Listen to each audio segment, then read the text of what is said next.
I know you got to be kidding.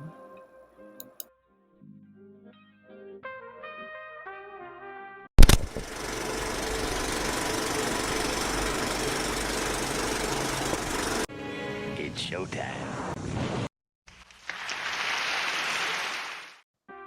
Hey you guys, it's me, it's Nina, and I am back for another movie review. The movie that I'm reviewing for you today is The Mauritanian. It is a drama thriller history biography based on a memoir called Guantánamo Diary. It came out February the 12th. It is directed by Kevin McDonald. It is starring Tahar Rahim, Jodie Foster, Benedict Cumberbatch. And the synopsis reads, Mohamedou Slahi fights for freedom after being detained and imprisoned without charge by the U.S. government in Guantanamo Bay for years. And that is all I'm going to say because this is a non-spoiler review. Welcome. If you're new to my channel, I'd like to welcome you. I watch movies so you don't have to. I tell you what I like, what I didn't like, and I like to rate the movie at the end and tell you whether or not to know or go. Either see it in theaters or stream it on any device in your home. So let's get into the pros of the movie. The movie was so compelling.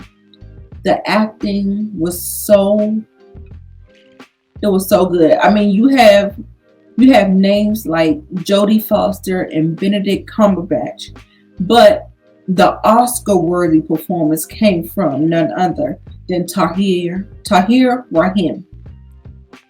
Excellent performance. The things that this man went through and had to go through to film this movie, to get as much footage as we did in this movie, it was unrelenting. I take my hats off to him. He needs to be in the conversation for Best Actor in a film.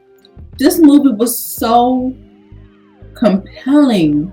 It was set after the events of 9/11, and of course, the U.S. government was on one. We need to find out who did it. They thought they had some intel saying that Mohamedou was behind it, and that's where the story goes.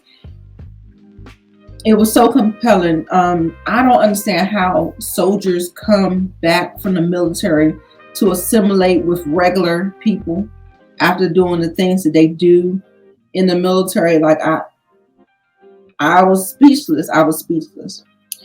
Of course, the performances by Jodie Foster. She's portraying this kind of stoic lawyer. She is the defense attorney, so she's defending Mohamedou, and she is having a hard time. They are stonewalling her. She is entitled to this information. They are withholding it from her, so it shows her journey.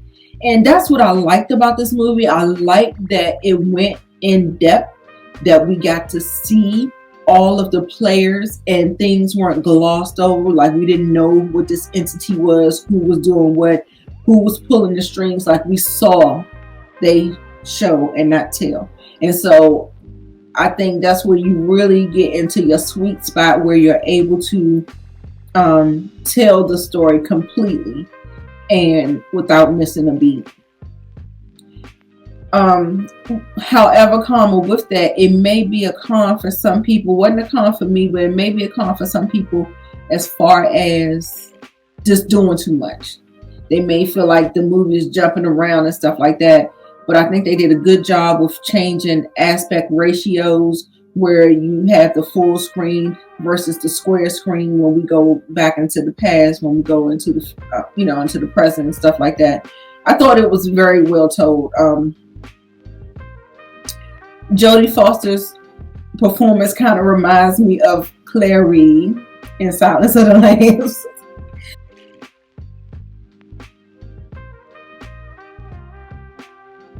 Benedict Cumberbatch, he seemed a little miscast for me.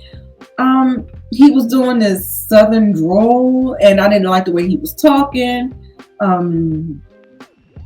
He too was stoic as well, but I felt like of the lawyers, he was the more conflicted, and I don't think his performance was as nuanced as I thought it should have been. So, like I said, I felt like he was a little miscast, but it was okay. It was a serviceable job.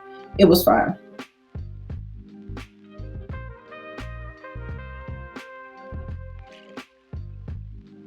So overall, I thought the movie was a cinematic plea for justice. I'm glad this movie was made because it was a well-crafted biography that needed to be seen. A lot of times they like to say, you know, let justice prevail, but justice sometimes just flaw. And it was definitely an unsettling and uneasy watch for me because I'm just a little squeamish, but it was an important film that needed to be seen. So all in all, I give The Mauritanian 4 out of 5 stars. Y'all, we had some good movies in 2021, so I am here for it. And of course, I will say go see this movie in theaters or stream it wherever it is streaming. Make sure you like, comment, and subscribe to the channel. Get down in the comments and let me know if you saw it, if you like movies like this that kind of tell a compelling story about the U.S. government and how they retaliate when they've been wronged. And yeah, get down in the comments. Let me know what you thought about the review. And I'll check you back at the next one. As always, this is Nita with No Go Reviews, and I'll see you next time. Bye.